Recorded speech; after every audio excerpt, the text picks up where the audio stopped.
36 ಮನೆಯಲ್ಲಿ ನಿಮಗೆ ಹೇಳ್ತೀನಿ, 36 ಮನೆಗೆ ಕಳೆದ 10 ವರ್ಷದಿಂದ ಕುಡಿಯೋ ನೀರಿನ ಸಂಪರ್ಕ ಇಲ್ಲ.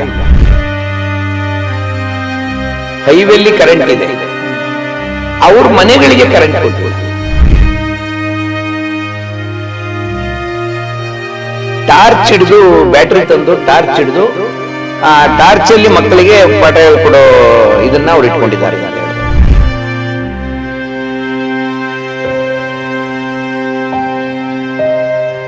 ಇವ್ರು ಕೇಳಲಿಕ್ಕೆ ಹೋದ್ರೆ ಇಡೀ ಊರಿನ ಜನ ಬಡಿಗೆ ತಂದು ನಿಮ್ಮನ್ನು ಹೊಡೆದು ಸುಟ್ಟಾಕ್ತೀವಿ ನಿಮ್ಮ ಮನೆಗಳನ್ನ ಅಂತ ಹೇಳ್ತಾರೆ.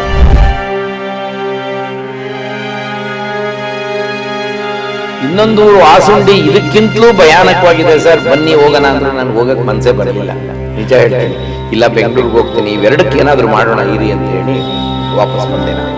ಬಟ್ ಐ ಮಸ್ಟ್ ಕಂಗ್ರಾಚುಲೇಟ್ ನಮ್ಮ ಚೀಫ್ ಸೆಕ್ರೆಟರಿ ಮೇಡಮ್.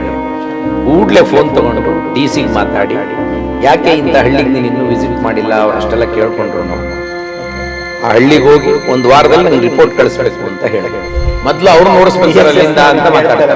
ಒಂದು ಕಾಲದಲ್ಲಿ DSS ನ ಪ್ರಮುಖ ಹೋರಾಟನೇ ಭೂಮಿ ಹೋರಾಟ. ಆತ್ಮೀಯ ವೀಕ್ಷಕರಿಗೆ ನಮಸ್ಕಾರ, ನಾನು ಹರ್ಷಕುಮಾರ್ ಕುಗ್ವೆ. ಇವತ್ತು ನಾವು ಹಿರಿಯ ಚಿಂತಕರು, ಕವಿಗಳು ಮತ್ತು ಮಾಜಿ ರಾಜ್ಯಸಭಾ ಸದಸ್ಯರು ಆದಂತಹ ಎಲ್ ಹನುಮಂತಯ್ಯರವ್ರ ಜೊತೆಗೆ ಇದ್ದೀವಿ. ಬಹಳ ಮುಖ್ಯವಾದ ಕೆಲವು ವಿಚಾರಗಳನ್ನು ಅವ್ರ ಜೊತೆಗೆ ಒಂದು ಸಂವಾದ ಮಾಡೋದಕ್ಕೆ ಇದ್ದೀವಿ. ಸರ್ ನಮಸ್ಕಾರ. ನಮಸ್ಕಾರ ಸರ್, ಇತ್ತೀಚೆಗೆ ನೀವು ಹಾವೇರಿ ಜಿಲ್ಲೆಗೆ ಹೋಗಿ ಬಂದ್ರಿ. ಅಲ್ಲಿನ ಒಂದು ಹಳ್ಳಿಗಳ ಒಂದು ಭೇಟಿಗೆ ನೀವು ವಿಶೇಷವಾಗಿ ಹೋಗಿದ್ರಿ. ಖಂಡಿತ. ಈ ಸಂದರ್ಭದಲ್ಲಿ ನಿಮಗಾದ ಅಲ್ಲಿ ಅನುಭವಗಳು ಮತ್ತು ಇವತ್ತು ಅಲ್ಲಿ ದಲಿತ ಮತ್ತು ಬೇರೆ ಬೇರೆ ಸಮುದಾಯಗಳ ಪರಿಸ್ಥಿತಿಗಳನ್ನು ನೀವು ತುಂಬ ಹತ್ತಿರದಿಂದ ನೋಡಿ ಬಂದಿರೋದ್ರಿಂದ ಅದ್ರ ಬಗ್ಗೆ ನಮ್ಮ ಜೊತೆಗೆ ಹಂಚ್ಕೊಳ್ಬೋದು. ಖಂಡಿತವಾಗಿ. ಒಂದು ಕರ್ನಾಟಕ ಸ್ವಾಭಿಮಾನಿ ದಲಿತ ಶಕ್ತಿ ಸಂಘಟನೆಯವರು ಶಿವಲಿಂಗಮ್ ಅವರು ನನಗೆ ಹಾವೇರಿ ಜಿಲ್ಲೆಗೆ ಬರಬೇಕು ಅಂತ ಹೇಳಿದರು. ಒಂದು 2-3 ಹಳ್ಳಿಗಳನ್ನು ಭೇಟಿ ಮಾಡೋಣ, ಕೆಲವು ಸಮಸ್ಯೆಗಳಿವೆ ನೋಡೋಣ ಅಂತ ಹೇಳಿದರು. ನಾನು ಅದೇ ಪ್ರಕಾರವಾಗಿ ಹಾವೇರಿಗೆ ಹೋದೆ. ಹೋಗುವ ದಾರಿಯಲ್ಲೇ ರಾಷ್ಟ್ರೀಯ ಹೆದ್ದಾರಿ, ಆ ರಾಷ್ಟ್ರೀಯ ಹೆದ್ದಾರಿಯಿಂದ ಒಂದು 2-3 ಕಿಲೋಮೀಟರ್ ಒಳಗಡೆ ಇರಬೇಕು ನದಿ ಹರಳಹಳ್ಳಿ ಅಂತ. ಆ ನದಿ ಹರಳಹಳ್ಳಿ ಭೇಟಿ ಮಾಡಿಸಿದ್ರು. ಆ ನದಿ ಹರಳಹಳ್ಳಿ ಸ್ಥಿತಿಯನ್ನು ನೋಡಿ ನನಗೆ ಮೊದಲಿಗೆ ಅನಿಸಿದ್ದು, ನಮ್ಮ ದಕ್ಷಿಣ ಕರ್ನಾಟಕದ ಭಾಗದ, ನಾನು ಹಳ್ಳಿಯಿಂದ ಬಂದವನು, ದಕ್ಷಿಣ ಕರ್ನಾಟಕದ ಭಾಗದಲ್ಲಿ ಒಂದು 70 ವರ್ಷದ ಹಿಂದೆ ಯಾವ ಸ್ಥಿತಿಯಲ್ಲಿದ್ವೋ ಆ ಸ್ಥಿತಿಯಲ್ಲಿ ಇವತ್ತು ಅಲ್ಲಿನ ಜನ ಇದ್ದಾರೆ ಅಂತ ಮೊದಲಿಗೆ ಅನಿಸಿದ್ದು. ಶೌಚಾಲಯ ಇಲ್ಲ, ಕುಡಿಯೋ ನೀರಿಲ್ಲ, ಕೆರೆ ಕುಂಟೆಗಳಿಂದ ನೀರು ತರಬೇಕು, ಮನೆಗಳು ಕಟ್ಕೊಂಡಿರ್ತಕ್ಕಂಥದ್ದು ಕೂಡ ಏನೋ ಸರ್ಕಾರಿ ಭೂಮಿಯಲ್ಲಿ ಮನೆ ಕಟ್ಕೊಂಡಿದ್ದಾರೆ, ಅದಕ್ಕೆ ಯಾವ ನಾಗರಿಕ ಸೌಲಭ್ಯ ಇಲ್ಲ. ಮಳೆ ಬಂದರೆ ಮನೆ ಮತ್ತು ಹೊರಗಿನ ಜಾಗ ಎಲ್ಲ ಕೆಸರಾಗಿರ್ತದೆ, ಓಡಾಡೋಕ್ಕಾಗಲ್ಲ.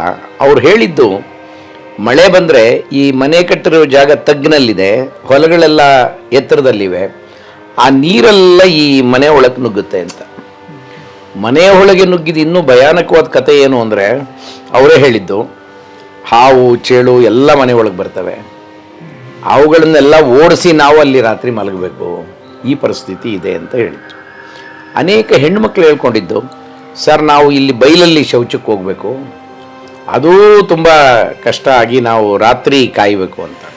ನನಗೆ ತಕ್ಷಣ ಅನಿಸಿದ್ದು, ಒಂದು ಕಡೆ ಸ್ವಚ್ಛ ಭಾರತ್ ಆಗಿಬಿಟ್ಟಿದೆ ಅಂತ ಹೇಳಿ ನಾವು ಬಹಳ ದೊಡ್ಡ ಬೊಬ್ಬೆ ಹೊಡಿತಿದ್ದೇವೆ. ಆಮೇಲೆ ಸ್ವಚ್ಛ ಭಾರತ ಯೋಜನೆಯಲ್ಲಿ ಎಲ್ಲ ಮನೆಗಳಿಗೆ ಶೌಚಾಲಯ ಕಟ್ಕೊಳ್ಳೋದಕ್ಕೆ ನಾವೆಲ್ಲ ನೆರವು ಕೊಟ್ಟಿದ್ದೇವೆ ಅಂತ ಸರ್ಕಾರ ಹೇಳ್ತಿದೆ. ಇನ್ನೊಂದು ಕಡೆ ಅಲ್ಲಿ ಬರೀ ದಲಿತರು ಮಾತ್ರ ಇಲ್ಲ, ದಲಿತರು, ಹಿಂದುಳಿದ ವರ್ಗದವರು, ಸ್ವಲ್ಪ ಮಟ್ಟಿಗೆ ಬೇರೆ ಜಾತಿಯವರು ಅಂದರೆ ಮೇಲ್ಜಾತಿಯವರು ಕೂಡ ಇದ್ದಾರೆ, ಲಿಂಗಾಯತರಿದ್ದಾರೆ, ನಾಯಕರಿದ್ದಾರೆ, ಕುರುಬರಿದ್ದಾರೆ, ದಲಿತ ಸಮುದಾಯದ ಮಾದಿಗರಿದ್ದಾರೆ. ಇಷ್ಟೆಲ್ಲ ಜನರು, ಸುಮಾರು 72 ಮನೆಗಳಿರುವ ಹಳ್ಳಿಯ ಸ್ಥಿತಿಯನ್ನು ನೋಡಿದ್ರೆ ಹಳ್ಳಿ ಒಳಕ್ಕೆ ನೀವು ಹೋಗೋಕ್ಕೆ ಸಾಧ್ಯ ಇಲ್ಲ.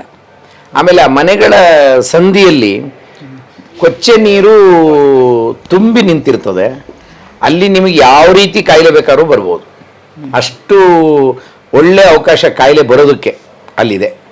ಆ ನೀರು ಆಚೆಗೆ ಹೋಗೋದಕ್ಕೆ ಚರಂಡಿ ವ್ಯವಸ್ಥೆ ಇಲ್ಲ. ಹೋಗಲಿ ಗ್ರಾಮ ಪಂಚಾಯತಿಯವರು ಏನಾದರೂ ಮಾಡಲಿಕ್ಕೆ ಸಾಧ್ಯ ಇದೆಯಾ ಅಂತ ನಾನು ಅಲ್ಲೊಬ್ಬರು ಗ್ರಾಮ ಪಂಚಾಯತಿ PDO ಬಂದಿದ್ದರು, ಅವರನ್ನು ಮಾತಾಡ್ಸಿದ್ವಿ.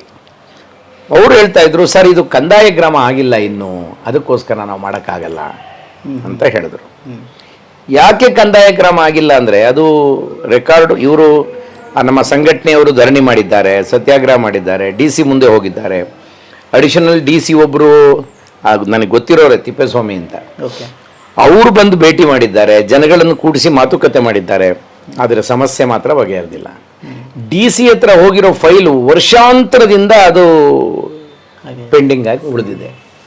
ಸೊ ಅವರಿಗೆ DC ಅವರಿಗೆ ಇದೊಂದು ಜನರಿಗೆ ಒಂದು ಮಾನವೀಯವಾಗಿ ಬದುಕಬೇಕು, ಕನಿಷ್ಠ ಸೌಲಭ್ಯಗಳನ್ನು ಕೊಡಬೇಕು ಬದುಕಕ್ಕೆ ಅಂತ ಅನ್ನುವ ಕಿಂಚಿತ್ತೂ ಅವ್ರಿಗೆ ಮನಸ್ಸಿಲ್ಲ. ತಕರಾರುಗಳು ಇವೆ. ಈಗ ಅದು ಸರ್ಕಾರವೇ ಅಕ್ವೈರ್ ಮಾಡಿದ ಜಾಗ. ಸರ್ಕಾರ ಅಕ್ವೈರ್ ಮಾಡಿದ ಜಾಗದಲ್ಲಿ ಮನೆ ಕಟ್ಟಕ್ಕೆ ಹೋದಾಗ ನೀವು ಹಾಗೆ ಕಟ್ಟಬಾರ್ದು, ಹೀಗೀಗೆ ಕಟ್ಟಿ ಅಂತ ಅವರೇ ಕಟ್ಟಿಸಿದ್ದಾರೆ ಆ ಜಮೀನು ಓನರ್ಗಳು. ಹೀಗೀಗೆ ಕಟ್ಟಿರೋದ್ರಿಂದ ಏನನ್ನೇ ಆಗಿದೆ, ಅವ್ರಿಗೆ ಬರೋ ನೀರು ಆಚೆಗೆ ಹೋಗೋ ಬದಲು ಮನೆ ಒಳಗೆ ನುಗ್ಗುತ್ತಾ ಇದೆ. ಆಮೇಲೆ ಮನೆಯಿಂದ ಈಚೆಗೆ ಕಾಲಿಟ್ಟರೆ ಕೆಸರು ಗದ್ದೆ, ಆಮೇಲೆ ಆ ಕೊಚ್ಚೆ ನೀರು, ಅವ್ರ ಮನೆಯಿಂದ ಬರೋ ನೀರು ಎಲ್ಲ ಮನೆ ಮುಂದೆನೇ ನಿಂತಿರ್ತದೆ, ಆಚೆಗೆ ಹೋಗಲ್ಲ. ಇಷ್ಟು ಅಧ್ವಾನದ ಅನ್ಯಾಯದ ಪರಿಸ್ಥಿತಿ ಇದೆ. ಅದು ಒಂದೇ ಊರಿನ ಪರಿಸ್ಥಿತಿ ಇಲ್ಲ, ನಾನು ಮುಂದೆ ಇನ್ನೊಂದು ಹಳ್ಳಿ ಕರ್ಕೊಂಡು ಹೋಗಿದ್ರು, ಯಾವುದು ಅಂತರವಳ್ಳಿ ಅಂತ, ಆಲದಕಟ್ಟೆ ಕ್ರಾಸ್. ಅಲ್ಲಿದ್ದು ಇನ್ನೂ ವಿಚಿತ್ರವಾದ ಸಮಸ್ಯೆ. ಸರ್ಕಾರ ಜಮೀನು ಅಕ್ವೈರ್ ಮಾಡ್ಕೊಂಡಿದೆ, ಸರ್ಕಾರದ ಜಮೀನದು, ಆದರೆ ಸೈಟ್ ಹಂಚಿಕೆ ಮಾಡಿಲ್ಲ ಯಾರಿಗೂ. ಅಕ್ವೈರ್ ಮಾಡಿಕೊಂಡು ಒಂದು 20 ವರ್ಷ ಆಗಿದೆ, ಸೈಟ್ ಹಂಚಿಕೆ ಮಾಡಲಿಲ್ಲ. ಯಾಕೆ ಅಂದರೆ ಇಂಥ ಒಳ್ಳೆ ಜಾಗದಲ್ಲಿ ದಲಿತರಿಗೆ ಸೈಟ್ ಕೊಡಬೇಕಲ್ಲ ಅಂತ. ಈ ಪಂಚಾಯಿತಿ ಅಧ್ಯಕ್ಷರುಗಳು ಇವರೆಲ್ಲ ಹೇಗಿರ್ತಾರೆ ಅಂದರೆ, ಅವ್ರ ಮನಸ್ಥಿತಿ ಹೇಗಿರ್ತದೆ ಅಂದರೆ ಕೊಡೋಕ್ಕಾಗಲ್ಲ ಅಂತ ಹೇಳ್ಬಿಟ್ಟಿದ್ದಾರೆ. ಆದರೆ ಈ ಜನ ಅನಿವಾರ್ಯವಾಗಿ ಬೇರೆ ದಾರಿ ಇಲ್ಲದೆ ಒಂದು 36 ಮನೆ ಕಟ್ಕೊಂಡಿದ್ದಾರೆ. 36 ಮನೆಯಲ್ಲಿ ನಿಮಗೆ ಹೇಳ್ತೀನಿ ಕುಗ್ವೆ ಅವರೇ, 36 ಮನೆಗೆ ಕಳೆದ 10 ವರ್ಷದಿಂದ ಕುಡಿಯೋ ನೀರಿನ ಸಂಪರ್ಕ ಇಲ್ಲ. ಏನು ಪ್ರತಿ ಮನೆಗೆ ನಲ್ಲಿ ನೀರು ಕೊಡ್ತೀವಿ ಅಂತ ಸರ್ಕಾರದ ಯೋಜನೆ ಇರೋದು. ಆಮೇಲೆ ಕರೆಂಟ್ ಕೊಟ್ಟಿಲ್ಲ, ಅದು ಹೈವೇಲಿ ಇರೋದು ರಸ್ತೆ, ಹೈವೇಲಿ ಕರೆಂಟ್ ಇದೆ, ಅವ್ರ ಮನೆಗಳಿಗೆ ಕರೆಂಟ್ ಕೊಟ್ಟಿಲ್ಲ. ಆಮೇಲೆ ಕುಡಿಯೋ ನೀರು ಇವರ ಕಾಲೋನಿ ಬಿಟ್ಟು ಆಚೆಗೆ ಟ್ಯಾಂಕ್ ಕಟ್ಟಿರೋದು, ಆ ಟ್ಯಾಂಕ್ನಿಂದ ಪೈಪ್ ಹಾಕಿ ಊರೊಳಕ್ಕೆ ನೀರು ತಗೊಂಡೋಗಿದ್ದಾರೆ. ಇವ್ರ ಮನೆ ಮುಂದ್ಗಡೆ ಪೈಪ್ ಹೋಗಿದೆ, ಆದರೆ ಇವ್ರ ಮನೆಗೆ ನೀರು ಕೊಟ್ಟಿಲ್ಲ. ಕೇಳಿದ್ರೆ ನೀವು ಅನಾಥರೈಸ್ಡು, ಅದರಿಂದ ನಿಮಗೆ ನೀರು ಕೊಡೋಕ್ಕಾಗಲ್ಲ ಅಂತ ಹೇಳ್ತಾವ್ರೆ. ಕಳೆದ 10 ವರ್ಷದಿಂದ ಕುಡಿಯೋ ನೀರು ತರಕ್ಕೆ ಅವರೊಂದು 1 ಕಿಲೋಮೀಟರ್ 2 ಕಿಲೋಮೀಟರ್ ಹೋಗ್ಬೇಕು ಡೈಲಿ. ಮಕ್ಕಳು ಓದಿಸೋದಕ್ಕೆ ಅವರು ಎಲ್ಲರೂ ಹೇಳಿದ್ದು ನನಗೆ, ಟಾರ್ಚ್ ಹಿಡಿದು ಬ್ಯಾಟ್ರಿ ತಂದು ಟಾರ್ಚ್ ಹಿಡಿದು ಆ ಟಾರ್ಚಲ್ಲಿ ಮಕ್ಕಳಿಗೆ ಪಾಠ ಹೇಳ್ಕೊಡೋ ಇದನ್ನು ಅವ್ರು ಇಟ್ಕೊಂಡಿದ್ದಾರೆ ಅಂತ ಹೇಳಿದ್ರು. ಯಾಕೆ ನಿಮಗೆ ಸೀಮೆಣ್ಣೆ ಬುಡ್ಡಿ ಸಿಗ್ತದಲ್ಲ, ಅದನ್ನೇ ಯಾಕೆ ತಂದಿಲ್ಲ ಅಂದರೆ, ಸರ್ ಈಗ ಸೀಮೆಣ್ಣೆ ಮಾರಾಟವೇ ನಿಂತೋಗಿದೆ, ಅದರಿಂದ ಬೇರೆ ನಮಗೆ ಅನ್ಯ ಮಾರ್ಗ ಇಲ್ಲ, ಬೇರೆ ಇನ್ಯಾವುದ್ರಲ್ಲೂ ಬತ್ತಿ ಹೆಚ್ಚಕ್ಕಾಗಲ್ಲ, ಈ ಟಾರ್ಚ್ ಇಟ್ಕೊಂಡು ಮಕ್ಕಳಿಗೆ ಓದಿಸ್ಬೇಕು, ಈ ಪರಿಸ್ಥಿತಿಯಲ್ಲಿ ಇದ್ದೀವಿ. ಕಳೆದ 10 ವರ್ಷದಿಂದ ಇಂಥ ಪರಿಸ್ಥಿತಿ. ಪಂಚಾಯತಿಯವ್ರನ್ನ ಕೇಳಿದ್ರೆ ಕೊಡೋಕ್ಕಾಗಲ್ಲ, ನೀವು ಅನಾಥರೈಸ್ಡ್ ಆಗಿದ್ದೀರಾ, ಅದರಿಂದ ನಿಮಗೆ ನಾವು ಏನು ಸೌಲಭ್ಯ ಕೊಡೋಕ್ಕಾಗಲ್ಲ ಅಂತ ಹೇಳ್ತಾರೆ. ಇವರು ಕೇಳಲಿಕ್ಕೆ ಹೋದರೆ ಇಡೀ ಊರಿನ ಜನ ಬಡಿಗೆ ತಂದು ನಿಮ್ಮನ್ನು ಹೊಡೆದು ಸುಟ್ಟಾಕ್ತೀವಿ ನಿಮ್ಮ ಮನೆಗಳನ್ನ ಅಂತ ಹೆದರಿಸ್ತಾರೆ. ಪೊಲೀಸಿಗೆ ಕಂಪ್ಲೇಂಟ್ ಕೊಟ್ಟರೆ ಪೊಲೀಸ್ನವ್ರು ಬಂದು ಅವ್ರಿಗೆ ರಕ್ಷಣೆ ಕೊಡ್ತಾರೆ, ಪಂಚಾಯತಿಯವರಿಗೆ, SDMC ಅವರಿಗೆ, ಇದು ಪಂಚಾಯತಿ ಸದಸ್ಯರಿಗೆ. ಇವರಿಗೆ ರಕ್ಷಣೆ ಕೊಡೋ ಪ್ರಶ್ನೆ ಇಲ್ಲವೇ ಇಲ್ಲ. ಇಷ್ಟೆಲ್ಲ ಕೇಳಿದ ಮೇಲೆ ಇನ್ನೊಂದು ಆಸುಂಡಿ ಇದಕ್ಕಿಂತಲೂ ಭಯಾನಕವಾಗಿದೆ ಸರ್, ಬನ್ನಿ ಹೋಗೋಣ ಅಂದರೂ ನನಗೆ ಹೋಗೋಕ್ಕೆ ಮನಸ್ಸೇ ಬರಲಿಲ್ಲ, ನಿಜ ಹೇಳ್ತೀನಿ. ಇಲ್ಲ ಬೆಂಗಳೂರಿಗೆ ಹೋಗ್ತೀನಿ, ಇವೆರಡಕ್ಕೆ ಏನಾದರೂ ಮಾಡೋಣ ಇರಿ ಅಂತ ಹೇಳಿ ವಾಪಸ್ ಬಂದೆ. ನಾನು ಬಂದ ಮೇಲೆ ಅಲ್ಲಿ ಮರಿದೇವರು ಅಂತ ಒಬ್ಬ ಕಾರ್ಯಕರ್ತ ಇದ್ದಾನೆ, ಭಾಳ ಪೊಟೆನ್ಷಿಯಲ್ ಇರೋ ಮನುಷ್ಯ. ಆ ಊರಿಂದೆಲ್ಲ ಬರೆದು ಕಳಿಸಪ್ಪ, ಏನೇನು ತೊಂದರೆ ಇದೆ ಅಂತ ಹೇಳಿ ತರಿಸ್ಕೊಂಡ್ವಿ, ಬರೆದು ಕಳಿಸಿದ್ರು. ಶಿವಲಿಂಗಂ ಅದನ್ನೆಲ್ಲ ಡ್ರಾಫ್ಟ್ ಮಾಡಿದ್ರು. ಕೊನೆಗೆ ತೊಗೊಂಡೋಗಿ ನಾವು ನಮ್ಮ ಚೀಫ್ ಸೆಕ್ರೆಟ್ರಿ ಕೊಟ್ಟೆ. ನೋಡಮ್ಮ, 75 ವರ್ಷ ಆಗಿದೆ ಸ್ವಾತಂತ್ರ್ಯ ಬಂದು, ಇವತ್ತು ಜನರು ಪ್ರಾಣಿಗಳ ಥರ ಬದುಕ್ತಿದ್ದಾರೆ. ಪ್ರಾಣಿಗಳಿಗಾದರೂ ಸ್ವಾತಂತ್ರ್ಯ ಇದೆ, ಬೇಕಾದ ಕಡೆ ಮೇಯ್ಬೋದು, ಬೇಕಾದ ಕಡೆ ಮಲಗ್ಬೋದು. ಬಟ್ ಈ ಜನರಿಗೆ ಅಂಥ ಪರಿಸ್ಥಿತಿ ಇಲ್ಲ, ಭಾಳ ಕಷ್ಟದಲ್ಲಿದ್ದಾರೆ. ನಮಗೆ ನೋಡಿ ಕಣ್ಣಲ್ಲಿ ನೀರು ಬಂತು, ಇವತ್ತಿಗೂ ಈ ಥರ ಇರೋಕ್ಕೆ ಸಾಧ್ಯವಾ ಅಂತ. ಬಟ್ ಐ ಮಸ್ಟ್ ಕಂಗ್ರ್ಯಾಚುಲೇಟ್ ನಮ್ಮ ಚೀಫ್ ಸೆಕ್ರೆಟರಿ ಮೇಡಮ್ಗೆ. ಕೂಡಲೇ ಫೋನ್ ತೊಗೊಂಡು DC ಮಾತಾಡಿ, ಯಾಕೆ ಇಂಥ ಹಳ್ಳಿಗೆ ನೀನು ಇನ್ನೂ ವಿಸಿಟ್ ಮಾಡಿಲ್ಲ, ಅವ್ರು ಅಷ್ಟೆಲ್ಲ ಕೇಳ್ಕೊಂಡ್ರು, ಆ ಹಳ್ಳಿಗೆ ಹೋಗಿ 1 ವಾರದಲ್ಲಿ ನಂಗೆ ರಿಪೋರ್ಟ್ ಕಳಿಸ್ಬೇಕು ಅಂತ ಹೇಳಿದ್ರು. ಆಗ ಅವ್ರ ಡೈರೆಕ್ಷನ್ ಹೋದ್ಮೇಲೆ ತಹಶೀಲ್ದಾರರು, EOಗಳು ಎಲ್ಲ ಊರಿಗೆ ಹೋಗಿದಾರಂತೆ. ಓಕೆ. ಹೋಗಿ ಎಲ್ಲ ವಿಡಿಯೋ ಮಾಡಿ ಫೋಟೋ ತೆಗೆದು ನಿಮ್ಗೆ ಏನು ಮಾಡಬೇಕು ಅಂತ ಕೇಳ್ತಿದ್ದಾರೆ. ಅದು ಈಗ ಏನು ಮಾಡ್ತಾರೆ ನೋಡೋಣ, ಇನ್ನೂ ಕಾಂಕ್ರೀಟ್ ಏನು ಬಂದಿಲ್ಲ ಅಲ್ಲಿಂದ, ಏನು ಮಾಡ್ತಾರೆ ನೋಡೋಣ. ಆಮೇಲೆ ಈ ಥರದವು ಇನ್ನೂ ಅನೇಕ ಹಳ್ಳಿಗಳು ಇರ್ಬೋದು ಸರ್. ಈಗ ಅಲ್ಲಿ MP MLAಗಳು ಎಸ್, ಅವ್ರೇನು ನಾನು MLA ಅವ್ರಿಗೂ ಮಾತಾಡಿದೆ. ಓಕೆ. ಪ್ರಕಾಶ್ ಕೋಳಿವಾಡ್ ಅಂತ MLA ನನಗೆ ಗೊತ್ತಿರೋರೆ, ಅವ್ರಿಗೆ ಮಾತಾಡಿದೆ. ಇಲ್ಲ ಅಣ್ಣ, ನೀವು ಅವ್ರನ್ನ ಕಳಿಸ್ಕೊಟ್ಬಿಡಿ, ನಾನು ಕೂಡಲೇ ಎಲ್ಲ ಬಗೆಹರಿಸ್ಬಿಡ್ತೀನಿ. ಆಗೋದಿದ್ರೆ ಇವತ್ತೇ ಬಗೆಹರಿಸ್ಬಿಡ್ತೀನಿ, ಆಗದಿದ್ರೆ ಆಗಲ್ಲ ಅಂತ ಹೇಳ್ಬಿಡ್ತೀನಿ ಅವ್ರಿಗೆ ಅಂತ ಅಂದರು. ಅಷ್ಟಾದರೂ ಮಾಡಪ್ಪ, ಉಳಿದಿದ್ದು ಆಮೇಲೆ ನೋಡೋಣ ಅಂಥೇಳಿ ಇವ್ರಿಗೆ ಹೋಗಿ ಭೇಟಿ ಮಾಡಿರಿ, ನಾನು ಮಾತಾಡಿದ್ದೀನಿ ಅಂತ ಹೇಳಿದೆ. ನಾನು ಮಾತಾಡಿ 1 ವಾರ 2 ವಾರ ಆಯಿತು ಅನಿಸುತ್ತೆ. 2 ವಾರದಿಂದ ಅವ್ರ ಭೇಟಿಗೆ ಸಿಕ್ಕಿಲ್ವಂತ ಇನ್ನು. ಆ ಜನರೆಲ್ಲ ಬೆಂಗಳೂರಿಗೆ ಬರ್ಬೇಕು ಅವ್ರನ್ನ ಭೇಟಿ ಮಾಡೋಕ್ಕೆ, ಇಲ್ಲೂ ಸಿಗಲ್ಲ. ಇದು ತುಂಬಾ ವರ್ಷದಿಂದ ಇದಿಲ್ಲ ಈ ಸಮಸ್ಯೆ. ಹಿಂದಿದ್ದ MLA ಅವರು ಎಲ್ಲ ಚುನಾವಣೆ ಟೈಮಲ್ಲಿ ಹೋಗಿ ಅಷ್ಟೋ ಇಷ್ಟೋ ದುಡ್ಡು ಕೊಟ್ಟು ವೋಟ್ ಹಾಕಿ ನಾನು ಗೆದ್ರೆ 3 ವಾರದಲ್ಲಿ ಬಗೆಹರಿಸ್ತೀನಿ ಅಂತ ಹೇಳಿ ಬರ್ತಾರಂತೆ. ಅವ್ರು ಹಂಗೆ ಹೇಳ್ತಾ ಇದ್ರು. ಊರಲ್ಲಿ ಯಾರು ಡಾಮಿನೇಟ್ ಆಗಿರ್ತಾರೆ ಅವ್ರ ಮಾತನ್ನು ಕೇಳ್ತಾರೆ ಅವ್ರು ಗೆದ್ದ ಮೇಲೆ. ಸೊ ಇವ್ರಿಗೆ ವೋಟ್ ಹಾಕ್ಸ್ಕೊಳಕ್ ಮಾತ್ರ ಇವ್ರನ್ನ ಇಟ್ಕೊಂಡಿದ್ದಾರೆ. ಅವ್ರನ್ನ ಕೇಳಿದ್ರೆ ಏನ್ರಿ ನಿಮ್ಮ ಹಿಂದಿನ ಮೇಲೆ ಹೆಂಗ್ ವೋಟ್ ಹಾಕ್ತೀರಿ, ನೀವು ವೋಟ್ ಬಹಿಷ್ಕಾರ ಮಾಡ್ಬೇಕಲ್ವಾ ಅಂದ್ರೆ, ಇಲ್ಲ ಸರ್ ಎಲೆಕ್ಷನ್ ಟೈಮಲ್ಲಿ ಬಂದು ಇನ್ನು 3 ತಿಂಗಳೊಳಗೆ ನಾನು ಮಾಡ್ಕೊಟ್ಬಿಡ್ತೀನಿ, ನಾವೇ ಗೆಲ್ತೀವಲ್ಲ, ನೀವು ಯಾಕೆ ಚಿಂತೆ ಮಾಡ್ತೀರಾ, ಹಾಕಿ ವೋಟು ಅಂತ ಹಾಕ್ಸ್ಕೊಂಡು ಹೋಗ್ತಾರೆ. ಬಂದ ಮೇಲೆ 3, 4, 5 ಎಲೆಕ್ಷನ್ನಲ್ಲಿ ವೋಟ್ ಹಾಕಿದ್ದೀವಿ, ಯಾರೂ ನಮ್ಮನ್ನು ಮಾತಾಡ್ಸಿಲ್ಲ. ನಾವು ಸುಮ್ಮನೆ ಹೋಗಿ ಅಲ್ಲಿ ನಮ್ಮ ಥರ ಸ್ವಲ್ಪ ಆಸಕ್ತಿ ಇರೋರ್ನೆಲ್ಲ ಕೂಡಿಸ್ಕೊಂಡು ಮಾತಾಡುವಾಗ ಕೆಲವ್ರು ಹೆಣ್ಮಕ್ಳು, ಅಯ್ಯೋ ಇಂಥವ್ರು ಎಷ್ಟು ಜನ ಬಂದು ಹೋದ್ರ ಬಿಡಿ ಸ್ವಾಮಿ, ನೀವು ಹಂಗೆ ಬಂದಿದ್ದೀರಾ ಹೋಗ್ತೀರಾ, ನಮ್ಮ ಸಮಸ್ಯೆ ಅಂತೂ ಬಗೆಹರಿಯಲ್ಲ ಅಂತ. ಇನ್ನೊಬ್ಬ ಅಲ್ಲೇ BJP ಅವನು ಯಾರೋ ಇದ್ನಂತೆ, ಆತ ಹೇಳ್ತಾ ಇದ್ದದ್ದು ಏನು, ಎಲ್ಲರೂ ಬಂದು ಹಿಂಗೆ ಹೇಳ್ಬಿಟ್ಟು ಹೋಗ್ಬಿಡ್ತಾರೆ, ಆಮೇಲೆ ನೀವೇನಾದರೂ, ನಾನೇನು ಹೇಳಿದೆ ನೋಡ್ರಿ, ನಿಮ್ಮ ಮನೆ ಮುಂದೆ ನೀರಿನ ಪೈಪ್ ಹೋಗಿದೆ, ಆ ಪೈಪ್ ಒಡೆದು ನಿಮ್ಮ ಮನೆ ಕನೆಕ್ಷನ್ ತೊಗೊಳ್ರಿ, ಏನಾಗುತ್ತೆ ನೋಡೋಣ ಅಂತ ಹೇಳಿದೆ. ಆಯ್ತು ಸ್ವಾಮಿ ಹಾಗೆ ಮಾಡ್ತೀವಿ ಅಂತ ಅಂದರು. ಅವರು ಹೊಡಿಯಕ್ಕೆ ಬರ್ತಾರೆ ಅಂತ ಹೇಳಿದ್ರು. ಆಯಿತು ನೀವು ಹೊಡಿರಿ, 1-2 ಏಟ್ ನಿಮಗೂ ಬೀಳ್ಬೋದು, ಅವ್ರಿಗೂ ಬೀಳ್ತಾವಲ್ಲ, ನೋಡೇ ಬಿಡೋಣ ಮಾಡಿ ಅಂತ ನಾನು, ಅದು ಬಹುಶಃ ಹೇಳಬಾರ್ದೇನೋ, ಈ ಹಿಂಸೆಗೆ ಪ್ರಚೋದನೆ ನೀಡಿದಂಗೆ ಆಗುತ್ತೆ, ಬಟ್ ಅನಿವಾರ್ಯ ಆದಾಗ ಮಾಡಬೇಕಾಗ್ತದೆ. ಅದನ್ನು ಮಾಡಿ ಇಷ್ಟು ಧೈರ್ಯ ಮಾಡ್ತಿದ್ರೆ ನೀವು ಹೆಂಗ್ರಿ ಬದುಕಿದ್ದೀರಿ, ಮನುಷ್ಯರೇನ್ರಿ ನೀವು ಅಂತ ನಾನು ಅವ್ರಿಗೆಲ್ಲ ಹೇಳಿದೆ. ಅವ್ರು ಮಾಡೋ ಧೈರ್ಯ ಮಾಡಿಲ್ಲ. ಅವನು ಅಲ್ಲಿ ಇದ್ದವನು ಹೇಳ್ತಿದ್ದಂತೆ, ಊರಿನವರೆಲ್ಲ ಒಂದಾಗಿ ಬಂದು ನಿಮ್ಮನ್ನು ನೋಡಿದ್ರೆ ನಿಮ್ಗೆ ಯಾರು ರಕ್ಷಣೆ ಕೊಡೋರು, ಅವ್ರು ಬರ್ತಾರ ಬೆಂಗಳೂರಿಂದ ಹೇಳ್ಬಿಟ್ಟೋದವರು, ಹಂಗೆಲ್ಲ ಮಾಡೋಕ್ಕಾಗಲ್ಲ, ನೀವು ಹೇಗಿದ್ದಾರೋ ಹಾಗಿರೋದು ಕಲ್ತ್ಕೊಳ್ಳಿ ಅಂತ ಬುದ್ಧಿ ಅವನೇ. ಅಂದ್ರೆ ಅವನು ಈ ಸಮುದಾಯಕ್ಕೆ ಸೇರಿದವನೇ, ಅವನು ಬುದ್ಧಿ ಹೇಳೋದು ಇವ್ರಿಗೆ. ಇದು ನೋಡಿ ಹೇಗಿದೆ ಈ ಪರಿಸ್ಥಿತಿ. ಆಮೇಲೆ ಇವರೆಲ್ಲ ಒಟ್ಟಾಗಿ ನಿಂತು ಕೆಲಸ ಮಾಡೋ ಪ್ರಶ್ನೆ ಇಲ್ಲ. ಈಗ MLA ಕಾಂಗ್ರೆಸ್ನವರು ಅಂತ ಕಾಣುತ್ತೆ, ಆ BJP ಅವರು ವಿರುದ್ಧ ಅವ್ರಿಗೆ. ಅಲ್ಲಿ ಕಾಂಗ್ರೆಸ್ಸು BJP ಎರಡೂ ಇದೆ. ಗ್ರಾಮ ಪಂಚಾಯತಿಯಲ್ಲಿ ಇವ್ರಿಗೊಂದು ಸೀಟ್ ಅವ್ರಿಗೊಂದು ಸೀಟ್ ಎರಡೂ ಇರ್ತಾವಲ್ಲ. ಸೊ ಹೀಗಾಗಿ ಅದು ಪೊಲಿಟಿಸೈಸ್ ಆಗಿದೆ, ಬಿಟ್ಬಿಡಿ. ಬಟ್ ನನಗೆ ಭಾಳ ಆಶ್ಚರ್ಯ ಆದದ್ದು, ಇಂಥ ಕಾಲದಲ್ಲಿ ಇಷ್ಟೆಲ್ಲ ಅನುಕೂಲಗಳು ಬಂದ ಕಾಲದಲ್ಲಿ ಇಷ್ಟು ನಮ್ಮ ಬ್ಯೂರೋಕ್ರಸಿ, ಆಡಳಿತಶಾಹಿ, ಅಧಿಕಾರಶಾಹಿ ಆ್ಯಕ್ಟಿವ್ ಆಗಿದೆ ಅಂತ ಹೇಳ್ಕೊಳ್ಳೋ ಕಾಲದಲ್ಲಿ, ಆಮೇಲೆ ಹಾವೇರಿ ಚಿಕ್ಕ ಜಿಲ್ಲೆ, ಅದು ಭಾಳ ದೊಡ್ಡ ಜಿಲ್ಲೆ ಅಲ್ಲ. ಆಮೇಲೆ ಇವೆಲ್ಲ ಸಣ್ಣ ಸಮಸ್ಯೆಗಳು ಬಗೆಹರಿಸೋದಕ್ಕೆ ಭಾಳ ದೊಡ್ಡ ಗ್ರ್ಯಾಂಟು, 100 ಕೋಟಿ ಏನು ಬೇಕಾಗಿಲ್ಲ. ಒಂದು 10 ಲಕ್ಷ ಇದ್ದರೆ ಎಲ್ಲರ ಮನೆಗೆ ನೀರು ಕೊಡ್ಬೋದು, ಕರೆಂಟ್ ಕೊಡ್ಬೋದು. 10 ಲಕ್ಷದಲ್ಲಿ DC ಹತ್ರ 10 ಕೋಟಿ ಇರ್ತದೆ ಅವರ CD ಅಕೌಂಟ್ಗಳಲ್ಲಿ. ಆದರೆ DCಗೆ ಮನಸ್ಸಿರ್ಬೇಕು ಕೂಡ, ಇಚ್ಛಾಶಕ್ತಿ ಬೇಕು, ಮನಸ್ಸು ಮೊದಲು ದೊಡ್ಡದು. ಅಯ್ಯೋ ಈ ಜನ ಹಿಂಗೆ ಬದುಕ್ತಿದ್ದಾರೆ, ನಾನು ಇವ್ರಿಗೇನಾದರೂ ಮಾಡಿಕೊಡ್ಬೇಕಲ್ಲಪ್ಪ ಅಂತ. ಆಮೇಲೆ ಇವತ್ತಿಗೂ ಬೀದಿಲಿ ಶೌಚಕ್ಕೆ ಹೋಗ್ತಾರೆ, ಇವ್ರಿಗೆ ಶೌಚಾಲಯ ಕಟ್ಕೊಡೋಕ್ಕಾದ್ರೂ ದುಡ್ಡು ಕೊಡಬೇಕಲ್ಲ ಅಂತ.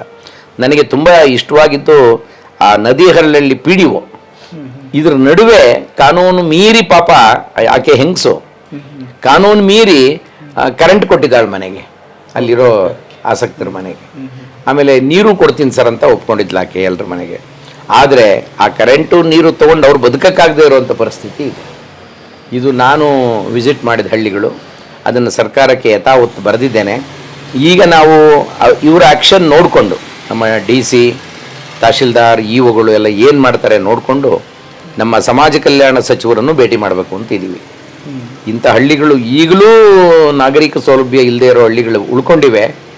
SCP TSPಗೆ 42,000 ಕೋಟಿ ಖರ್ಚು ಮಾಡ್ತೀವಿ ಅಂತ ನಾವು ಪ್ರತಿ ವರ್ಷ ಬಂಡ ಬಜಾಯಿಸ್ತೀವಿ.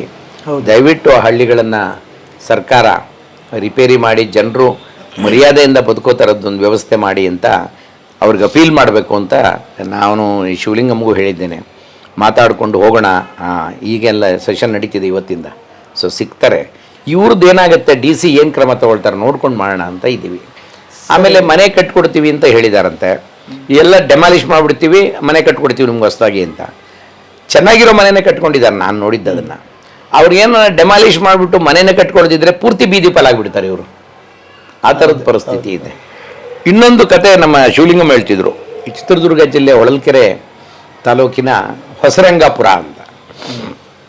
ದಲಿತರು ನೋಡ್ರಿ, ಇಲ್ಲಿ ಕಾಡು ಜಮೀನಿದೆ, ಸರ್ಕಾರಿ ಜಮೀನು, ಇಲ್ಲಿ ನೀವೆಲ್ಲ ಕ್ಲೀನ್ ಮಾಡಿಕೊಂಡು ಜಮೀನು ವ್ಯವಸಾಯ ಮಾಡಿ ಅಂತ ಬಿಟ್ರಂತೆ.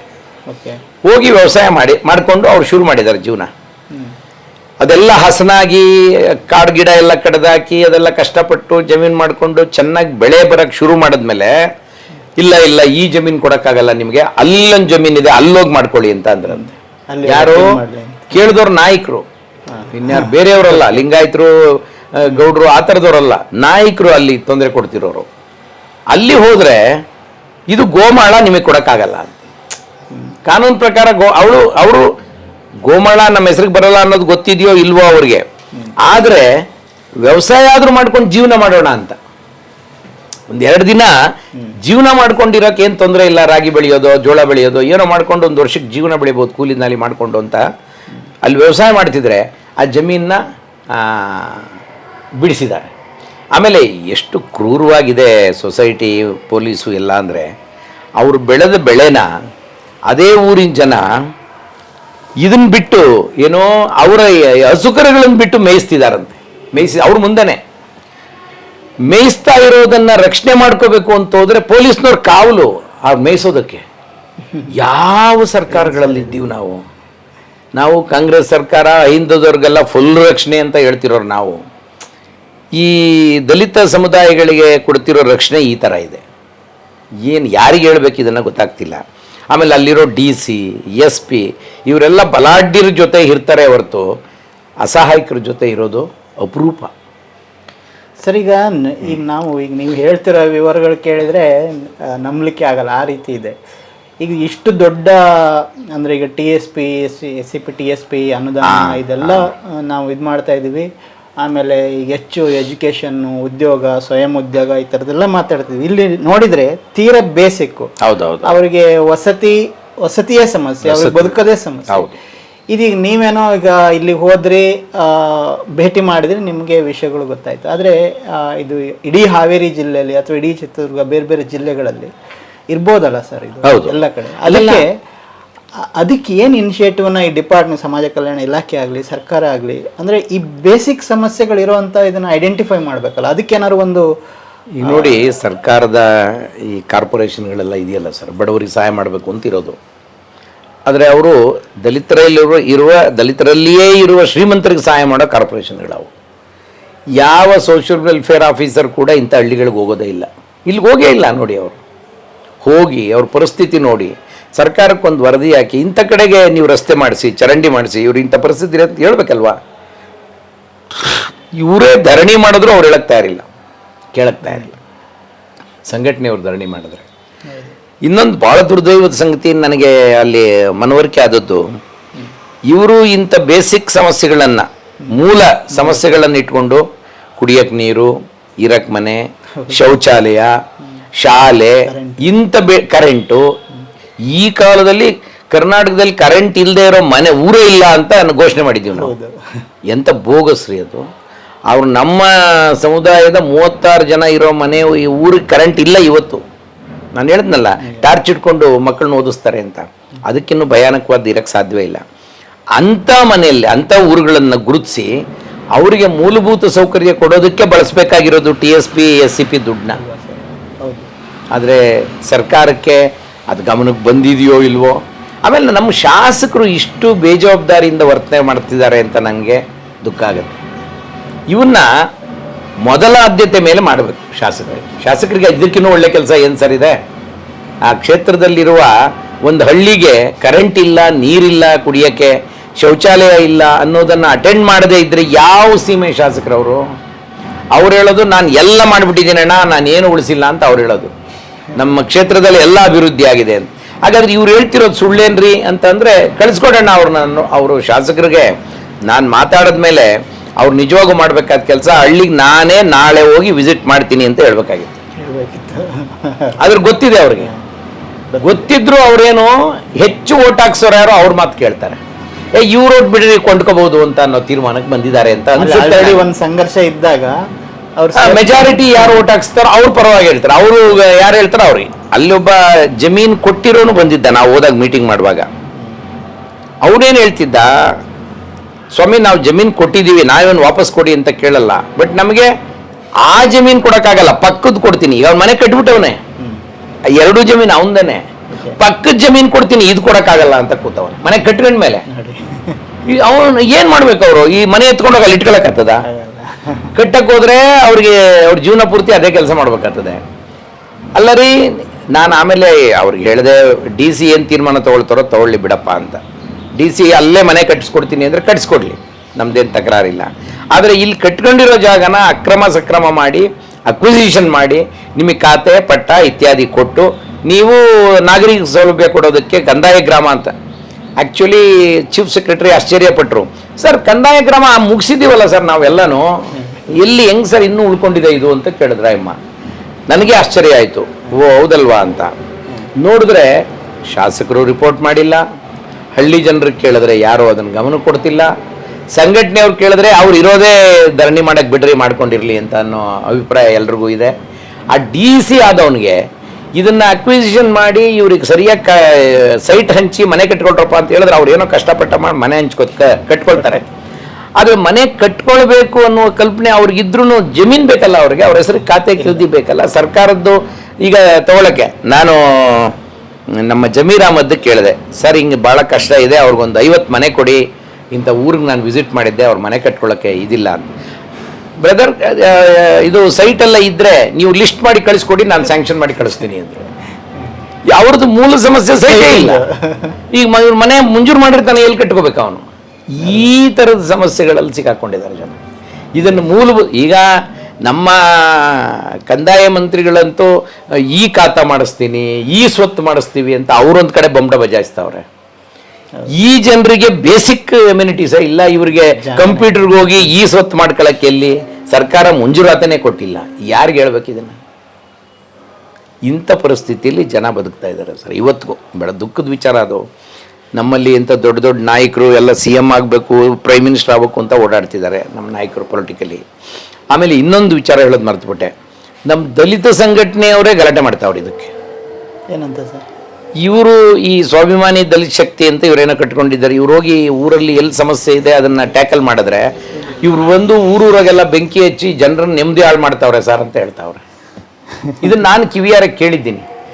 ನಮ್ಮ ನಾಯಕ ಒಬ್ಬ, ಅಲ್ಲಿ ನಿಮ್ಮ ತಾಲೂಕಲ್ಲಿ ಹಿಂಗೆ ಇದೆಯಂತಲ್ರಿ ಪ್ರಾಬ್ಲಮ್ಮು, ಅಟೆಂಡ್ ಮಾಡೋದಲ್ವೇನ್ರಿ ಅಂತ ನಾನು ಮಾತಾಡಿದ್ರೆ, ಏನೂ ಇಲ್ಲ ಸರ್, ಇವ್ರು ಯಾರೋ ಈ ಕೆಲಸವಿಲ್ಲ, ಈ ಶಿವಲಿಂಗಮ್ ಅಂತ ಒಬ್ರು ಯಾರೋ ಮೇಸ್ಟ್ರು ಬರ್ತಾರೆ ಯಾವುದೋ ಊರಿಂದ, ಅವ್ರು ನೋಡಿ ಸರ್ ಇಂಥ ಕೆಲಸ ಮಾಡ್ತಾರೆ, ಊರೂರಿಗೆ ಬಂದು ಬೆಂಕಿ ಹಚ್ಚಿಬಿಟ್ಟು ಜನ ನೆಮ್ಮದಿ ಇಲ್ದಂಗೆ ಮಾಡ್ಬಿಟ್ಟವ್ರೆ, ಮೊದಲು ಅವ್ರು ನೋಡಿಸ್ಬೇಕು ಸರ್ ಅಲ್ಲಿಂದ ಅಂತ ಮಾತಾಡ್ತಾರೆ. ಒಂದು ಕಾಲದಲ್ಲಿ DSS ನ ಪ್ರಮುಖ ಹೋರಾಟನೇ ಭೂಮಿ ಹೋರಾಟ. ಅವರು ಈ ರೀತಿ ನೋಡ್ತಾರೆ ಈ ಸಮಸ್ಯೆನ. ಅಂದ್ರೆ ಪರಿಹಾರ ಆಗೋದಿದ್ರೆ ನನ್ನಿಂದ ಆಗ್ಬೇಕು, ಇನ್ನೊಬ್ಬ ಮಾಡಿದ್ರೆ ಹೆಂಗ್ ಒಪ್ಕೊಳಕತ್ತದ, ನಾನು ಅವನ ಹೆಂಗ್ ಪರಿಹಾರ ಮಾಡಕ್ ಸಾಧ್ಯ? ನಾನ್ ಮಾಡ್ಬೇಕ್ರಿ, ಈ ಊರಿಗೆ ನಾನು ಅಧಿಪತಿ ಅಂತ. ಈ ಊರಲ್ಲಿ ಹಿಂದೆ ಚೇರ್ಮನ್ರು ಜಮೀನ್ದಾರಗಳಿದ್ರಲ್ಲ ಪಾಳೆಗಾರರು, ಅದನ್ನ ಈಗ ದಲಿತ ಪಾಳೆಗಾರರು ಶುರು ಹಚ್ಕೊಂಡವ್ರೆ. ಏನು ಹೇಳೋಣ ಇದನ್ನ? ಯಾರಿಗೆ ಹೇಳೋಣ? ಈ ಕಷ್ಟ ಎಲ್ಲೂ ಹೇಳ್ಕೊಳಂಗಿಲ್ಲ, ಬಿಡಂಗಿಲ್ಲ. ನಾನು ಅವ್ರನ್ನ ಮಾತಾಡಿಸ್ಲಿಲ್ಲ. ಆಯ್ತಪ್ಪ ನಿಮ್ಮ ಕೆಲಸ ನೀವು ಮಾಡಿ ಅಂತೇಳಿ ಸುಮ್ಮನೆ ಬಂದು ನಮ್ಮ ಕೆಲಸ ನಾವು ಮಾಡ್ತಿದ್ದೀವಿ, ನೋಡೋಣ ಏನಾಗುತ್ತೆ. ಇಲ್ಲಿ ಏನಾದರೂ ಆದರೆ ತಾವು ಒಂದಿನ ಆ ಊರಿಗೆ ಭೇಟಿ ಕೊಡಿ. ಹಿಂದೆ ಇದ್ದ ಪರಿಸ್ಥಿತಿ ಬದಲಾವಣೆ ಆಗಿದ್ದರೆ ಆ ಬದಲಾವಣೆಯ ಪರಿಸ್ಥಿತಿಯನ್ನು ಇಂತಿಂಥವ್ರ ಕಾರಣದಿಂದಾಗಿ ಆಗಿದೆ ಅಂತ ಒಂದು ರಿಪೋರ್ಟ್ ಮಾಡಿ, ಅದರಲ್ಲಿ ಭಾಳ ದೊಡ್ಡ ಕಾಣಿಕೆ ನಮ್ಮ ಶಿವಲಿಂಗಮ್ದು. ನಾವೆಲ್ಲ ಅಪರೂಪಕ್ಕೆ ಒಂದು ಸರಿ ಹೋಗಿದ್ದು, ಇವ್ರು ಕರೆದಿದ್ರಿಂದ ಹೋದೆ. ಇಲ್ಲಿದ್ರ ದೇಶ ಎಲ್ಲ ಸುಭಿಕ್ಷವಾಗಿದೆ ಅಂತ ತಿಳ್ಕೊಂಡು ನಾನು ಹಿಂಗೆ ಇರ್ತಿದ್ದೆ, ನಮ್ಮ ಥರವೇ ಇರ್ತದೆ ಅಂದ್ಕೊಂಡು ಸುಭಿಕ್ಷವಾಗಿದ್ದಪ್ಪ, ಏನು ಪರವಾಗಿಲ್ಲ ನಮ್ಮ ಸರ್ಕಾರ ಆಹಾಹಾ ಹೆಂಗೆ ಮಾಡ್ತಿದೆ ಅಂತ ಅಂದ್ಕೊಂಡು ಈ ಥರ ನಡೀತಿದೆ ಸರ್ ದೇಶದ ಪರಿಸ್ಥಿತಿ. ಈ ರೀತಿಯ ಒಂದು ಗಂಭೀರ ಪರಿಸ್ಥಿತಿ ಇರುವಾಗ ಈಗ ಮೊನ್ನೆ ಜನಗಣತಿ, ಜಾತಿ ಜನಗಣತಿ ಎಲ್ಲ ನಡೀತಾ ಇದೆ, ಸಮೀಕ್ಷೆ ಮಾಡಿದ್ರು. ಹೌದು. ಆದರೆ ಆ ಸಮೀಕ್ಷೆಯಲ್ಲೂ ಕೂಡ ಇಂಥ ಸಮಸ್ಯೆಗಳು ಗಮನಕ್ಕೆ ಬರದೇ ಇರುವಂತ ಸಾಧ್ಯತೆ ಬಹಳ ಇದೆ. ಈ ರೀತಿ ಗಂಭೀರ ಸಮಸ್ಯೆ ಇಲ್ಲಿ ಇದೆಯಲ್ಲ, ನಾವು ಕಣ್ಣಾರೆ ಬೇರೆ ಜಿಲ್ಲೆಗಳಲ್ಲೂ ಅಷ್ಟೇ, ಇದು ಬರೀ ಹಾವೇರಿ ಅಂತಲ್ಲ, ಒಟ್ಟಾರೆ ಸೊ ಹಂಗಾಗಿ ಇದನ್ನು ಈ ಥರದ ಸಮಸ್ಯೆನ ಐಡೆಂಟಿಫೈ ಮಾಡಿ ಇದೊಂದು ಲಾಂಗ್ ಟರ್ಮಲ್ಲಿ ಇದನ್ನು ಬಗೆಹರಿಸೋ ನಿಟ್ಟಿನಲ್ಲಿ ಏನಾದ್ರು ಸರ್ಕಾರ ಒಂದು ಆ್ಯಕ್ಷನ್ ಪ್ಲ್ಯಾನ್ ಮಾಡೋ ನಿಟ್ಟಿನಲ್ಲಿ ಏನು ಮಾಡ್ಬೋದು ಅನ್ಸುತ್ತೆ? ನೋಡಿ, ಸರ್ಕಾರ ಈ ಸೆನ್ಸಸ್ ಮಾಡ್ತದಲ್ಲ, ಈ ಪರಿಶಿಷ್ಟ ಜಾತಿ ಸೆನ್ಸಸ್ಸು, ಅದರಲ್ಲಿ ಎಲ್ಲೂ ಈ ಜನರಿಗಿಂತ ಸಮಸ್ಯೆ ಇದೆ ಅಂತ ಎರಡು ಮೂರು ಊರಿಂದು ಇದನ್ನು ರೆಕಗ್ನಿಷನ್ನೇ ಮಾಡಿಲ್ಲ. ಇವರು ಸರ್ವೆ ಮಾಡಿದ್ದಾರೆ, ಈ ಸಂಘಟನೆಯವರು. ಇವ್ರ ಸರ್ವೆನಲ್ಲಿ ಪ್ರತಿ ಹಳ್ಳಿಯಲ್ಲಿ ಎಷ್ಟು ಮನೆ ಇವೆ, ಯಾವ್ಯಾವ ಜಾತಿಯವರಿದ್ದಾರೆ, ಯಾರಿಗೆ ಜಮೀನಿದೆ, ಯಾರಿಗೆ ಜಮೀನಿಲ್ಲ, ಯಾರಿಗೆ ಭೂಮಿ ಇದೆ, ಭೂಮಿ ಇಲ್ಲದೆ ಇರೋರು ಏನು ಮಾಡ್ತಿದ್ದಾರೆ, ಅವ್ರ ಜೀವನ ಹೆಂಗೆ ನಡೀತಿದೆ, ಮನೆ ಎಷ್ಟು ಜನಕ್ಕಿದೆ, ಕಚ್ಚಾ ಮನೆಗಳು ಎಷ್ಟು ಜನಕ್ಕಿದೆ, ಇವೆಲ್ಲ ಒಂದು ಸರ್ವೆ ಮಾಡಿದ್ದಾರೆ. ಈ ಸರ್ವೆನ ಸರ್ಕಾರ ನಂಬ್ಕೊಂಡ್ರೆ ಅದೇ ಒಂದು ಆಪಿಟ್ಕೊಂಡು ನೀವು ಯಾವ ಜಾತಿ ಸ್ವಾಮಿ ಅಂತ ಬರ್ಕೊಂತಾರೆ, ಮುಂದಕ್ಕೆ ಹೋಗ್ತಿರ್ತಾರೆ. ಇನ್ನು ಉಳಿದಿದ್ದಕ್ಕೆಲ್ಲ ಟಿಕ್ ಕೊಡ್ಕೊಂಡು ಹೋಗ್ತಾರೆ. ನಮ್ಮ ಮನೆಯಲ್ಲೇ ಆಯಿತು ಆ ಸರ್ವೆ. ಬಂದರು, ನಿಮ್ಮ ಮನೇಲಿ ಗೌರ್ಮೆಂಟ್ ಎಂಪ್ಲಾಯ್ ಇದ್ದಾರಾ, ನಿಮ್ಮ ಆಸ್ತಿ ಏನು ಕೇಳಲಿಲ್ಲ. ಸರ್ ನಿಮ್ಮ ಜಾತಿ ಯಾವುದು, ಸರ್ವೆ ಸೀರಿಯಲ್ ನಂಬರ್ ಎಷ್ಟು ಸರ್, 61, ನಮ್ಮ ಆದಿಗರು ಹೊಡಿ ಟಿಕ್ಕು ನಡಿ ಮುಂದಕ್ಕೆ ಅಂತ ಹೊರಟೋದ್ರು 2 ನಿಮಿಷಕ್ಕೆ. ಆ ಸರ್ಕಾರದ ಉದ್ದೇಶ ಇದೆಯಲ್ಲ, ಇದನ್ನೆಲ್ಲ ಟಿಕ್ ಮಾಡಬೇಕು, ಅದನ್ನು ಯಾರು ಫಾಲೋ ಮಾಡ್ತೀವಿ. ಆ ಮಾಡಿದರೆ ಇಂಥ ಹಳ್ಳಿಗಳು ಗಮನಕ್ಕೆ ಬರಬೇಕಾಗಿತ್ತಲ್ವ. ಆಮೇಲೆ ಈ ಸರ್ವೆ ಆದಮೇಲೆ DC ತಹಶೀಲ್ದಾರ್ಗಳು ಎಲ್ಲ ಕೂತ್ಕೊಂಡು ಯಾವ ಊರಿಗೆ ಸೌಲಭ್ಯಗಳು ಇನ್ನೂ ಸಿಕ್ಕಿಲ್ಲ ಅಂಥ ಊರುಗಳಿಗೆ ಕೊಡಬೇಕಂದ್ರೆ ನಾವು ಸೌಲಭ್ಯ ಅಂತ ಅವರೊಂಚೂರು ಮನಸ್ಸು ಮಾಡೋದು ಕೆಲಸನೇ ಅವ್ರ ಕೆಲಸನೇ. ಅದಕ್ಕೋಸ್ಕರ ಅವರಿಗೆ ಲಕ್ಷಾಂತರ ರೂಪಾಯಿ ಸಂಬಳ ಕೊಟ್ಟು ಇಟ್ಕೊಂಡಿದ್ದೀವಲ್ವ ನಾವು. ಆದರೆ ಆ ಬೇಜವಾಬ್ದಾರಿ ಅಧಿಕಾರಿಗಳು ಒಂದು ದಿನವಾದರೂ ಇಂಥ ಕೆಲಸ ಮಾಡಿರೋದನ್ನ ನೋಡಿಲ್ಲ. ಆಮೇಲೆ ಸರ್ವೆನೂ ಒಂದು ಬೋಗಸ್ ಅಂತ ಆಗ್ಬಿಟ್ಟಿದೆ. ಯಾವುದೋ ಒಂದು ಇದಕ್ಕೆ ಬರ್ತಾರೆ, ಏನೋ ಬಾಯಿಗೆ ಬಂದಿದ್ದು ಬರ್ಕೊಂಡು ಹೋಗ್ತಾರೆ. ಅದರಿಂದ ಜಾತಿವಾರ ಜನಗಣತಿ ಅಂತ ಸರ್ಕಾರ ಮಾಡೋದು ಕೂಡ ನನಗೆ ಅನ್ಲೆಸ್ ಈ ಸ್ಥಳೀಯರ ಪಾಲ್ಗೊಳ್ಳುವಿಕೆ ಇಲ್ಲದೆ ಹೋದರೆ ಅವೆಲ್ಲ ಸಲೀಸಾಗಲ್ಲ ಅಂತ ಅನಿಸ್ತದೆ ನನಗೆ. ಇದೆಲ್ಲ ನೋಡಿದ ಮೇಲೆ ನನಗೆ ಅನಿಸ್ತಿರೋದು. ಈಗ ಅದಕ್ಕೆ ಈ ಥರ ಒಂದು ಏನಾದ್ರು ಒಂದು ಅಂದರೆ ಸಾಮಾಜಿಕ ಚಳುವಳಿಗಳು ಇನ್ವಾಲ್ವ್ಮೆಂಟ್ ಜೊತೆಗೆ ಇಲ್ಲ, ಅದ್ರ ಅಗತ್ಯ ಭಾಳ ಇದೆ. ಸಾಮಾಜಿಕ ಚಳುವಳಿಗಳ ಇನ್ವಾಲ್ವ್ಮೆಂಟು ತುಂಬ ಅಗತ್ಯ ಇದೆ. ನಾನು ಶಿವಲಿಂಗಂ ಅವ್ರಿಗೆ ಹೇಳಿದ್ದೀನಿ ಏನು ಅಂದರೆ, ಹಾವೇರಿ ಜಿಲ್ಲೆನ ಒಂದು ಮಾದರಿಯಾಗಿ ತಗೊಳ್ಳಿ, ಒಂದು ಮಾದರಿ ಸರ್ವೆ ಮಾಡಿಸೋಣ. ಎಷ್ಟು ಹಳ್ಳಿಲಿ ಶೆಡ್ಯೂಲ್ ಕಾಸ್ಟ್ನವ್ರು ಹೆಂಗಿದ್ದಾರೆ, ಬರೀ ಶೆಡ್ಯೂಲ್ ಕಾಸ್ಟ್ನವ್ರು ಸರ್ವೆ ಮಾತ್ರ ಮಾಡೋಕ್ಕೆ ಸಾಧ್ಯ ನಮಗೆ. ಪ್ರತಿ ಹಳ್ಳಿಲಿ ಸರ್ವೆ ಫಾರಮ್ಸ್ ಕೊಟ್ಟು ನಮ್ಮ ಹುಡುಗರನ್ನೇ SLC ಪಾಸ್ ಆಗಿರೋರು, ಫೇಲ್ ಆಗಿರೋರು, ಇಂಥವ್ರನ್ನ ಹಿಡಿದು ಸಮಗ್ರ ತನಿಖೆ ಮಾಡಿಸಿ ಒಂದು ಕಂಪ್ಯೂಟರ್ ಫೀಡ್ ಮಾಡಿ ಯಾವ ಊರಿಗೆ ಏನು ಪರಿಸ್ಥಿತಿ ಇದೆ ಅನ್ನೋದನ್ನು ಸರ್ಕಾರಕ್ಕೆ ಸಬ್ಮಿಟ್ ಮಾಡೋಣ ನಾವು. ಇದರ ಆಧಾರದ ಮೇಲೆ ನೀವು ಎಲ್ಲಿ ಕೊರತೆ ಇದೆ ಅಲ್ಲಿ ಸರಿ ಮಾಡಿ, ಎಲ್ಲಿ ಈಗಾಗಲೇ ಅನುಕೂಲ ಇದೆ ಫೈನ್, ತೊಂದರೆ ಏನಿಲ್ಲ ಮಾಡಿ. ಆಮೇಲೆ ಎಷ್ಟೋ ಹಳ್ಳಿಗಳಿಗೆ ಸರ್ ಇವರೊಂದು ಸರ್ವೆ ಮಾಡಿದ್ದಾರೆ, ಅದನ್ನು ಹೇಳಬೇಕು. 97% ಜನರಿಗೆ ಸರ್ಕಾರದ ಯೋಜನೆಗಳು ಒಂದೂ ತಲುಪಿಲ್ಲ. 97%, ಎಕ್ಸೆಪ್ಟ್ ಈಗ ಈ ಸ್ಕೀಮ್ಗಳು ಬಂದವಲ್ಲ, 2,000 ಕೊಡೋದು, ಅಕ್ಕಿ ಕೊಡೋದು, ಇವು ಬಿಟ್ಟು ಡೈರೆಕ್ಟ್, ಇವು ಬಿಟ್ಟು SC ಕಾರ್ಪೊರೇಷನ್ನು, ಅಂಬೇಡ್ಕರ್ ಕಾರ್ಪೊರೇಷನ್ನು, ಆದಿಜಾಂಬುವ ಕಾರ್ಪೊರೇಷನ್ನು, ಬೋವಿ ನಿಗಮ, ಅಲೆಮಾರಿ ನಿಗಮ, ಈ ನಿಗಮಗಳಿಂದ ರಾಣಿಬೆನ್ನೂರು ಕಾನ್ಸ್ಟಿಟ್ಯುವೆನ್ಸಿ ಸರ್ವೆ ಮಾಡಿರೋದು ಇವರು 97% ಏನು ಸಿಕ್ಕಿಲ್ಲ ಸರ್. ನಾನು ಇದೇ ಹಾವೇರಿಲಿ ಕುಂದಗೋಳು ಊರಿಗೆ ಹೋಗಿದ್ದೆ. ಎಲೆಕ್ಷನ್ ಟೈಮಲ್ಲಿ ನನ್ನ ಕಳಿಸಿದ್ರು, ಅಲ್ಲಿ ಕಾಂಗ್ರೆಸ್ ವೋಟ್ ಬರ್ತಾ ಇಲ್ವಂತೆ, ನೀವು ಹೋಗಿ ಮಾತಾಡಿ ದೊಡ್ಡ ದೊಡ್ಡ ಊರುಗಳಲ್ಲಿ 2-3 ಮೀಟಿಂಗ್ ಮಾಡಬೇಕು ಅಂತೆಲ್ಲ ಕಳಿಸಿದ್ರು. ನಾನು ಹೋದೆ. ಸರ್ ಇಂಥ ಊರಲ್ಲಿ ಇದೆ ಬನ್ನಿ ಅಲ್ಲಿಗೆ ಅಂತ ಕರ್ಕೊಂಡೋದ್ರು. ಆ ಊರಿನ ಜನನೆಲ್ಲ ಒಂದು ದೇವಸ್ಥಾನದಲ್ಲಿ ಕೂಡಿಸ್ಕೊಂಡು, ಎಲ್ಲ ಮಾದರ ಸಮಾಜದವರೇ ಕೂಡಿಸ್ಕೊಂಡು ಅವ್ರಿಗೆಲ್ಲ ಕೇಳಿ, ನಾನು ಎಲ್ಲ ಹೆಣ್ಮಕ್ಳು ಗಂಡ್ಮಕ್ಳು ಎಲ್ಲ ಇದ್ದರು, ಇಲ್ಲಿ ಸರ್ಕಾರದ ಕಾರ್ಪೊರೇಷನ್ಗಳಲ್ಲಿ ಎಷ್ಟು ಜನ ಲೋನ್ ತೊಗೊಂಡಿದ್ದೀರಾ ಕೈ ಎತ್ತಿ ಅಂದೆ. ಒಬ್ಬರು ಕೈ ಎತ್ತಲಿಲ್ಲ ಸರ್. ಅದೊಂದು 100 ಮನೆ ಇರೋ ಹಳ್ಳಿ. ಆಮೇಲೆ ಇಲ್ಲಿ ಗ್ರ್ಯಾಜುಯೇಷನ್ ಓದ್ತಿರೋರು ಎಷ್ಟು ಜನ ಕೈ ಎತ್ತಿ ಅಂತ ಅಂದೆ. ಒಬ್ಬ ಎತ್ತದ. ಪರವಾಗಿಲ್ಲ, ಒಬ್ಬನಾದರೂ ಇದನ್ನಲ್ಲ ಗ್ರ್ಯಾಜುಯೇಷನ್ ಓದ್ತಿರೋನು ಅಂತಂದರೆ, ಏನು ಓದ್ತಿದ್ದೀಯಪ್ಪ ಅಂದರೆ ಅವನು ಎಬ್ಬೆಬ್ಬೆಬ್ಬೆಬ್ಬೆ ಅಂತಿದ್ದಾನೆ. ಅವನು ಕಾಲೇಜ್ಗೂ ಹೋಗ್ತಾ ಇಲ್ಲ, ಅದೇನೇನೋ ಹೇಳ್ದ, ಅವನು ಓದ್ತಿಲ್ಲ ಅನ್ನೋದು ಕನ್ಫರ್ಮ್ ಆಗೋಯ್ತು ಅವನ ಮಾತಿನಿಂದ. ಅಂದರೆ ಇವತ್ತಿಗೂ ನಮ್ಮ ಹಳ್ಳಿಗಳಲ್ಲಿ ಓದು ನಮ್ಮ ಮುಖ್ಯ ಜೀವನದ ಬದಲಾವಣೆಯ ಸೂತ್ರ ಅನ್ನೋದು ನಮ್ಮ ಜನರಿಗೆ ಮನವರಿಕೆ ಆಗಿಲ್ಲ. ಆಮೇಲೆ ನಮ್ಮ ಸಂಘಟನೆಗಳು ಯಾರೂ ಅದರ ಆ ದಿಕ್ಕಿನಲ್ಲಿ ಕೆಲಸನೇ ಮಾಡ್ತಿಲ್ಲ. ಪ್ರತಿಯೊಬ್ಬರೂ ರಾಜ್ಯಾಧ್ಯಕ್ಷರೇ ನಮ್ಮ ಸಂಘಟನೆಗಳಲ್ಲಿ. ಒಂದು 100 ಸಂಘಟನೆ ಇವೆ, 100 ಜನ ಪಕ್ಕದ ಮನೇಲಿ ರಾಜ್ಯಾಧ್ಯಕ್ಷರಿದ್ದಾರೆ. ನಂಗೆ ಅದೇ ಆಶ್ಚರ್ಯ. ಇಲ್ಲಿ ರಾಜ್ಯಾಧ್ಯಕ್ಷ ಇದ್ದರೆ ಅಲ್ಲಿರೋಕ್ಕೆ ಹೆಂಗೆ ಸಾಧ್ಯ? ಅಲ್ಲೂ ರಾಜ್ಯಾಧ್ಯಕ್ಷರಿದ್ದಾರೆ. ಈ ಜಗದ್ಗುರುಗಳ ಥರ ಇದು. ಈ ನಿಗಮಗಳು ಈ ನಿಟ್ಟಿನಲ್ಲಿ ಹೆಚ್ಚು ಕೆಲಸ ಮಾಡಬೇಕು. ನಿಗಮಗಳು ಹೆಚ್ಚು ಕೆಲಸ ಮಾಡಬೇಕು. ಅದು ನನ್ನ ಕಳಕಳಿ. ನಿಗಮಗಳು ಎಲ್ಲ ಜಿಲ್ಲೆಗಳಲ್ಲಿ ಜಿಲ್ಲಾ ಸೋಷಿಯಲ್ ವೆಲ್ಫೇರ್ ಆಫೀಸರ್ ಇದ್ದಾರೆ. ಅಟ್ಲೀಸ್ಟ್ ಕಂಪ್ಲೇಂಟ್ ಬಂದು ಊರಿಗಾದರೂ ವಿಸಿಟ್ ಮಾಡಬೇಕಲ್ಲ ಸರ್ ಅವರು. ಆದರೆ ಯಾರೂ ವಿಸಿಟ್ ಮಾಡಿಲ್ಲ ಹಳ್ಳಿಗೆ. ಒಂದೇ ಒಂದು ಲೋನು ಇಲ್ಲಿ ಯಾರಿಗೂ ಕೊಟ್ಟಿಲ್ಲ. ಮನೆ ಕಟ್ಟೋ ಲೋನ್ ಈ ಊರಿಗೆ ನೋಡಿ, ಮನೆ ಇಲ್ದವ್ರಿಗೆ ಮನೆ ಕಟ್ಟಬೇಕು, ಪಂಚಾಯಿತಿ ಮೂಲಕ ಕೊಡಬೇಕು ಅನ್ನೋದು ಕಾನೂನಿದೆ. ಪಂಚಾಯಿತಿಯವರು ಕೂಡ ಅಲ್ಲಿ ಮನೆ ಕಟ್ಕೊಳ್ಳೋಕ್ಕೆ ಅವ್ರಿಗೆ ಅವಕಾಶ ಮಾಡಿಕೊಡೋಕ್ಕಾಗಿಲ್ಲ. ನದಿಯಾರಳ್ಳಿಗೆ, ಅಂತರವಳ್ಳಿಗೆ, ಆಸುಂಡಿ ಇನ್ನೂ ಭಯಾನಕ ಅಂತ ಹೇಳ್ತಾರೆ. ಅಲ್ಲಿಗೊಂದು ಸರಿ ಹೋಗಿ ಬರಬೇಕು, ಹೋಗ್ತೀನಿ. ಈ ಥರದ ಹಳ್ಳಿಗಳಿಗೆ ಇಂಥ ಪರಿಸ್ಥಿತಿ ಇದ್ದರೆ ಹೇಗೆ ಇದನ್ನು ನಿಭಾಯಿಸೋದು? ನಾವು ಪರಿಹರಿಸೋದು ಹೇಗೆ? ಆಮೇಲೆ ನನಗೆ ಅನಿಸೋದು ಈ ಸಂಘಟನೆಗಳು ತುಂಬ ಕೆಲಸ ಇದೆ ಇವತ್ತು ಮಾಡೋದಕ್ಕೆ, ಆಸಕ್ತಿ ಇದ್ದರೆ. ಆಸಕ್ತಿ ಇಲ್ಲದೆ ಇರೋರು ಸಂಘಟನೆ ಹೆಸರು ಹೇಳ್ಕೊಂಡು ಬೋರ್ಡ್ ಹಾಕ್ಕೊಂಡು ಮಿನಿಸ್ಟ್ರುಗಳ ಮುಂದೆ ಪೋಸ್ ಕೊಟ್ಕೊಂಡು ಓಡಾಡೋರು ಭಾಳ ಜನ ಇದ್ದಾರೆ. ಸರ್ಕಾರದ ಕಮಿಟಿಗಳಿಗೆ ಸೇರಬೇಕು ಅನ್ನೋರು. ಕಮಿಟಿಗೆ ಸೇರೋದ್ರಲ್ಲಿ ನಂದೇನು ತಕರಾರಿಲ್ಲ. ಈಗ ನಾವೆಲ್ಲ MLC ಆಗಿದ್ದೀವಿ, MP ಆಗಿದ್ದೀವಿ, ಎಲ್ಲ ನಿಜ. ಎಲ್ಲರೂ ಅವಕಾಶ ಇದ್ದವ್ರು ಆದರೆ ಖಂಡಿತ ತಪ್ಪಿಲ್ಲ, ನನಗೇನು ಅದು ಬೇಡ ಅಂತ ಹೇಳಲ್ಲ. ಆದರೆ ಇಂಥ ಸಮಸ್ಯೆಗಳನ್ನು ನೋಡಿ ಏನಾದರೂ ಪರಿಹಾರ ಮಾಡಬೇಕಲ್ಲ ಸರ್ ಅವರು.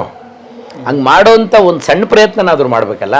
ನೋಡಿ, ನಾವು ಮಾಡಿದ್ದೀವಿ ಪ್ರಯತ್ನ ಆದರೂ ಆಗಲಿಲ್ಲ ಅನ್ನೋದಾದರೆ ಓಕೆ, ಯಾಕೆ ಆಗಲಿಲ್ಲ ಯೋಚನೆ ಮಾಡೋಣ.